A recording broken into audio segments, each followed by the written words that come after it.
เมื่ออาสาสมัครลาวซีดาร่วมแห่งกันเกี่ยมเอกสาร Edutin Research ในวันที่24-25 เมษายนที่ผ่านมา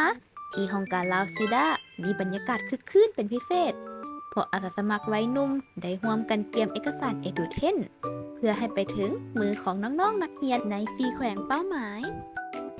วันนี้ก็รู้สึกดีใจและก็รู้สึกเป็นเกียรติหลายที่ได้มีส่วนร่วมในการเฮ็ดเวียกโปรเจกต์นี้วันนี้รู้สึกดีใจหลายที่ได้มาช่วยเวียกของลาวซีดาเพื่อจะสร้างพื้นที่ปลอดภัยให้กับวัยหนุ่มในอนาคต Today, I feel good, everything is good, and thank you for this opportunity to volunteer. Thank you, bye bye. วันนี้ก็รู้สึกดีใจหลายที่ได้มาเฮ็ด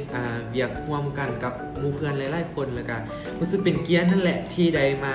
เป็นส่วนหนึ่งในการประกอบส่วนเฮ็ดโครงการเรื่องโปรเจกต์นี้โปรเจกต์นี้ก็ถือว่าเป็นโปรเจกต์ที่สำคัญระดับประเทศก็ว่าได้โดยรู้สึกเป็นเกียรติและก็ดีใจที่ Today, I'm so excited and happy, and it's a pleasure to